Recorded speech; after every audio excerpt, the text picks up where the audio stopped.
કાળની સૂક્ષ્મ ગતિ છે, એને કોઈ રોકી શકે નહીં. અર્જુનજીને શ્રી કૃષ્ણ ભગવાન બે બેઠા હતા સુધર્મા સભામાં, અને બ્રાહ્મણે પુકાર કર્યો એટલે અર્જુનજી ઊભા થયા કે કેમ?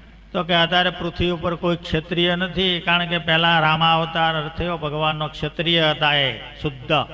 એટલે બાપ પહેલા છોકરો મરે નહીં, બાપ પહેલા પછી એમ ક્રમશઃ બધા મરે, પેલી એવી રીત હતી. અત્યારે છોકરા મરી જાય ને બાપ ને બધા જીવતા હોય. એટલે આને બહુ પાવર ચડ્યો અર્જુનજીને કે હું શુદ્ધ ક્ષત્રિય છું ને, તો કે મારા છોકરા મરી જાય છે, હું જીવું છું. આ વખતે છોકરાનો જન્મ થાય તો કહેજે, જો આ વખતે તારો છોકરાને મરવા દઉં તો હું મરી જાઉં. તો કે આ છોકરાનો જન્મ થયો છે, ચાલો. ભગવાન બેહી રહ્યા, કઈ બોલ્યા નહીં. અર્જુનજીએ ભગવાનને પૂછ્યું નહીં, કાંઈ નહીં, બારોબાર સોદો કર્યો. હવે આને ક્ષત્રિય મદ, શક્તિનો મદ, ભગવાન બોલાઈ ગયા તે વખતે. એટલે એણે શું કર્યું, ઘરને ચારે બાજુથી વજ્રાસ્ત્ર બાણથી તટ્ટી બાંધી દીધી.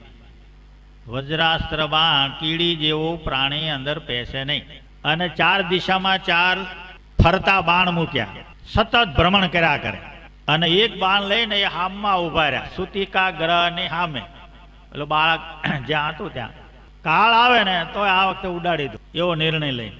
આ બાજુ શ્રી કૃષ્ણ ભગવાને કાળને કહ્યું કે એના દેહ હાથો ઉપાડી દેજે, બાળકને દેહે નહીં રહેવા દેતો.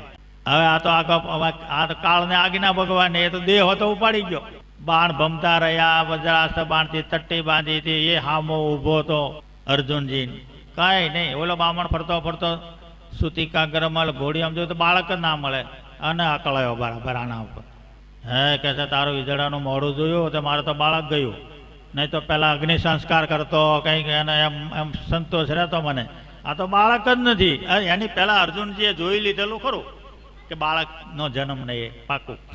જેણે આવીને જોયું તમારું બાળક નથી, અને આ બાળક હતા હામું જ એમ, એની દ્રષ્ટિની બારે નહોતું એ ઘોડિયું. જબ કહેવાય, બાણો ફરે છે, બીજે ક્યાંય છીંડું પડ્યું નથી.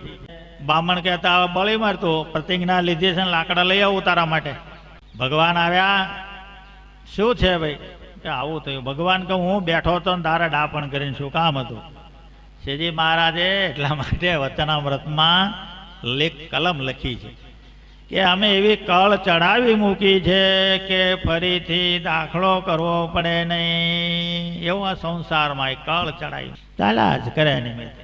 એના માટે કાંઈ બીજું કરવાનું નહીં. ક્યાંક કરે કોઈ પાવર વાપરે, કઈ ભગવાનના ભગત માટે કોઈ સંત પાવર વાપર્યો હોય ક્યાંક જૂજ જગ્યાએ, નહીં તો ચાલ્યા કરે.